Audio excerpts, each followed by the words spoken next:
Hi all, welcome to your YouTube channel Ruchikoottu special.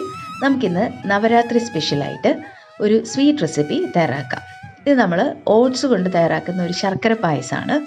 അപ്പോൾ വളരെ healthy ആയിട്ടുള്ള ഒരു റെസിപ്പിയാണിത്. അപ്പോൾ എങ്ങനെയാണിത് തയ്യാറാക്കുന്നതെന്ന് നോക്കാം. വളരെ കുറച്ച് ഇൻഗ്രീഡിയൻസ് കൊണ്ട് പെട്ടെന്ന് ചെയ്തെടുക്കാൻ പറ്റുന്ന ഒരു റെസിപ്പിയാണ്.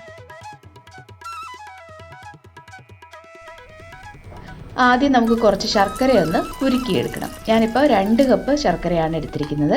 അതിലേക്ക് 2 കപ്പ് തന്നെ വെള്ളം കൂടെ ചേർത്ത് നന്നായിട്ടൊന്ന് മിക്സ് ചെയ്ത് കൊടുക്കാം. ഇനി ഇത് ഒന്ന് ഉരുക്കി അരിച്ചെടുക്കണം. ഇപ്പോൾ ഇത് ശർക്കരയെല്ലാം നന്നായിട്ട് ഉരുകി വന്നിട്ടുണ്ട്.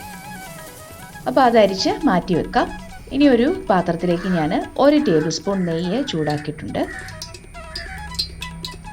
ഇതിലേക്ക് നമുക്ക് കുറച്ച് കാഷ്യൂ നട്ട്സ് ചേർത്തൊന്ന് റോസ്റ്റ് ചെയ്തെടുക്കണം. അപ്പോൾ ഞാൻ അതിനായിട്ട് ഇവിടെ 1 പിടി കാഷ്യൂസ് ആണ് എടുത്തിരിക്കുന്നത്. അത് നല്ല ഗോൾഡൻ ബ്രൗൺ കളർ ആകുന്നത് വരെ ഒന്ന് ഫ്രൈ ചെയ്തെടുക്കാം. ഇപ്പോൾ ഇതാ കാഷ്യൂസ് എല്ലാം നല്ല ഗോൾഡൻ ബ്രൗൺ കളർ ആയിട്ടുണ്ട്. ഇത് മതി. ഇനി നമ്മൾ ആ കാഷ്യൂ നട്ട് വറുത്ത അതേ നെയ്യിലേക്ക് 1 ടീസ്പൂൺ നെയ്യും കൂടെ ചേർത്തു. ഇനി നമുക്കിതിലേക്ക് ഓട്സ് ചേർത്ത് ചെറുതായിട്ടൊന്ന് റോസ്റ്റ് ചെയ്തെടുക്കണം. അപ്പോൾ ഞാനിതിലേക്ക് 2 കപ്പ് ഓട്സാണ് ചേർത്തിരിക്കുന്നത്. ഇൻസ്റ്റൻറ്റ് ഓട്സ് ആണ്. അപ്പോൾ അത് ചെറുതായിട്ടൊന്ന് റോസ്റ്റ് ചെയ്തെടുക്കാം. ഒരുപാട് അങ്ങ് ക്രിസ്പി ഒന്നും ആകണ്ട. ഒരു 2 മിനിറ്റ് ഒരു മീഡിയം ഫ്ലെയിമിലിട്ടൊന്ന് ഇളക്കി കൊടുത്താൽ മതി. അപ്പോൾ ഓട്സ് റോസ്റ്റായി നല്ലൊരു മണം വരണം. ഇപ്പോൾ ഇതാ ഓട്സ് എല്ലാം ആയിട്ടുണ്ട്. ഇനി നമ്മളിതിലേക്ക് നേരത്തെ ഉരുക്കി വെച്ചിരിക്കുന്ന ശർക്കര പാനി ചേർക്കാം. അപ്പോൾ എല്ലാം ഒരേ അളവിലാണ് എടുത്തിരിക്കുന്നത്. 2 കപ്പ് ഓട്സ്, 2 കപ്പ് ശർക്കര, അതിലേക്ക് 2 കപ്പ് വെള്ളം ചേർത്താണ് ഉരുക്കി വെച്ചിരിക്കുന്നത്. ഓട്സ് നന്നായിട്ടൊന്ന് റോസ്റ്റായി വരുമ്പോൾ അതിലേക്ക് ശർക്കര പാനി ചേർത്ത് കൊടുക്കുകയാണ്. ഇനി ഈ ശർക്കര പാനിയിൽ കിടന്ന് നന്നായിട്ടൊന്ന് വെന്ത് വരും. ശർക്കര പാനി ചേർത്ത് കഴിഞ്ഞാൽ പിന്നെ തീ ഏറ്റവും കുറച്ച് വെച്ചാൽ മതി. അതിനുശേഷം ഇത് നല്ലതുപോലെ ഇളക്കി കൊടുക്കണം. ആ ഓട്സ് നന്നായിട്ട് ശർക്കരയായിട്ടൊന്ന് മിക്സായി വരണം. അതിനുശേഷം ചെറിയ തീയിൽ വെച്ച് ഇളക്കി കൊടുത്തുകൊണ്ടിരിക്കുക. ഓട്സ് നന്നായിട്ട് വേകും. അതോടൊപ്പം പായസം നല്ലതുപോലെ ഒന്ന് കുറുകി വരികയും ചെയ്യും. ഇപ്പോൾ ഇത് ഏകദേശം ആയിട്ടുണ്ട്. ഇനി നമുക്ക് ഫ്ലേവറിന് വേണ്ടി 1 ടീസ്പൂൺ ഏലക്കാപ്പൊടിയും കൂടെ ഒന്ന് ചേർത്ത് കൊടുത്ത് നന്നായിട്ടൊന്ന് മിക്സ് ചെയ്തെടുക്കാം. അപ്പോൾ നമ്മുടെ പായസം റെഡിയായി. ഇനി ഗ്യാസ് ഓഫ് ചെയ്യാം.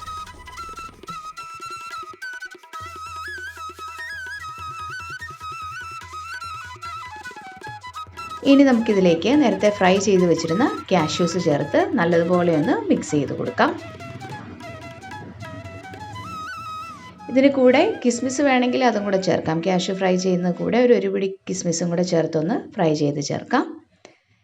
ഇനി ലാസ്റ്റ് സ്റ്റേജിൽ ഒരു ടീസ്പൂൺ നെയ്യും കൂടെ ഒന്ന് ചേർത്ത് കൊടുക്കുന്നുണ്ട്. നമ്മളിത് ശർക്കര പായസമാണ് തയ്യാറാക്കുന്നത്. അപ്പോൾ നെയ്യുടെ ഫ്ലേവർ വരുന്നത് നല്ലതാണ്. നമ്മൾ ആദ്യം 1 ടേബിൾ സ്പൂൺ നെയ്യ് ചേർത്ത് കാഷ്യൂ ഫ്രൈ ചെയ്തിരുന്നു. അതിലേക്ക് 1 ടീസ്പൂൺ നെയ്യും കൂടെ ചേർത്ത് കൊടുത്താണ് ഓട്സ് ഒന്ന് റോസ്റ്റ് ചെയ്തത്.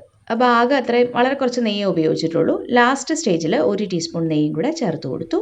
അത് ചേർത്തിട്ട് നല്ലതുപോലെ ഒന്ന് മിക്സ് ചെയ്തെടുക്കാം. അപ്പോൾ ഇതിലേക്ക് 2 കപ്പ് ശർക്കരയാണ് ചേർത്തിരിക്കുന്നത്. നല്ല മധുരം ഉണ്ടാകും. കാരണം നമ്മളിത് ശർക്കര പായസമാണല്ലോ തയ്യാറാക്കുന്നത്. അപ്പോൾ അത്രയും മധുരം വേണ്ട എന്നുണ്ടെങ്കിൽ 2 കപ്പ് എന്നുള്ളത് 1.5 കപ്പ് വരെ ആക്കിയാലും കുഴപ്പമില്ല. ഇനി നമുക്ക് പായസം ഒരു വിളമ്പുന്ന പാത്രത്തിലേക്ക് മാറ്റാം. കുറച്ച് കാഷ്യൂസ് മാറ്റി വെച്ചിരുന്നു. അത് ചേർത്തൊന്ന് ഡെക്കറേറ്റ് ചെയ്യുന്നുണ്ട്. ആ കൂടെ തന്നെ ഞാൻ 1 ഞാലിപ്പൂവൻ പഴം ചെറുതായിട്ട് വട്ടത്തിലൊന്ന് അരിഞ്ഞിട്ട് അതും കൂടെ ചേർക്കുന്നുണ്ട്. അപ്പോൾ പായസം കഴിക്കുമ്പോൾ നമുക്ക് ആ പഴം കൂടെ ചേർത്ത് കഴിക്കാം. അപ്പോൾ നല്ലൊരു ടേസ്റ്റ് ആയിരിക്കും. അപ്പോൾ എന്തായാലും വളരെ ടേസ്റ്റി ആയിട്ടുള്ളൊരു പായസമാണ്. വളരെ ഹെൽത്തിയാണ്. 10 മിനിറ്റ് മതി മാക്സിമം ഇത് തയ്യാറാക്കാനായിട്ട്. അപ്പോൾ എല്ലാവരും ട്രൈ ചെയ്ത് നോക്കണം.